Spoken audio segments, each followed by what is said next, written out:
નમસ્તે વિદ્યાર્થી મિત્રો, તમે જોઈ શકો છો કે સ્વાસ્થ્ય અને શારીરિક શિક્ષણનું પેપર છે એ મૂકવામાં આવ્યું છે. તો આવું પેપર છે કદાચ તમારે આવી શકે છે કે યોગસૂત્રના રચયિતા કોણ હતા? તો શું આવશે? મહર્ષિ પતંજલિ છે મારા ખ્યાલથી આન્સર જવાબ આવવો જોઈએ. પછી પ્રાચીન ભારતને વિશ્વને આપેલી અનુપમ ભેટ એટલે યોગ. શું છે? યોગ છે. પ્રાણાયામથી શું બળવાન બને છે? પ્રાણાયામથી શું બળવાન બને છે? તો મારા ખ્યાલથી પ્રાણ બળવાન બને છે એવું હોવું જોઈએ. શરીર પણ આવી શકે.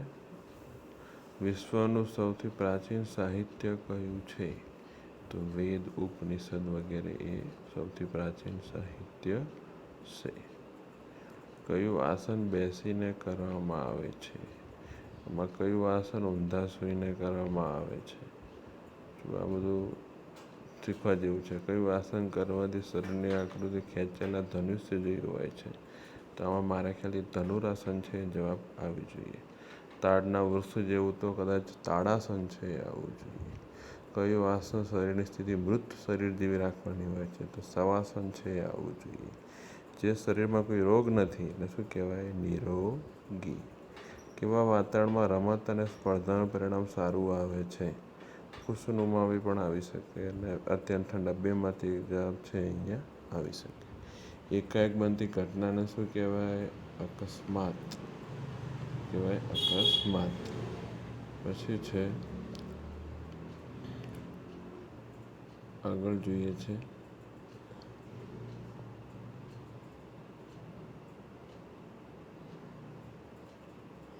પછી લાંબી કૂદમાં પગ ઠેક કયા પગે લે છે? મજબૂત પગે આવવું જોઈએ. મજબૂત પગે.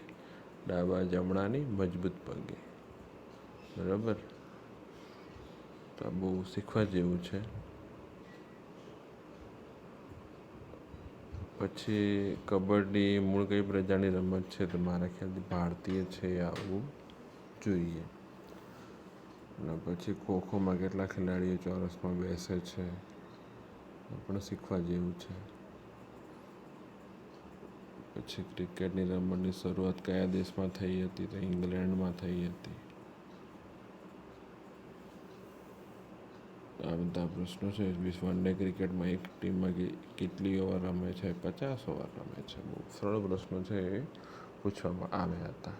તો આ પણ તમે એકવાર છે એનો રેફરન્સ છે એ લઈ શકો છો અને એના પ્રશ્નો ગોતીને તમારા પરીક્ષાની તૈયારી છે એ તમે કરી શકો છો.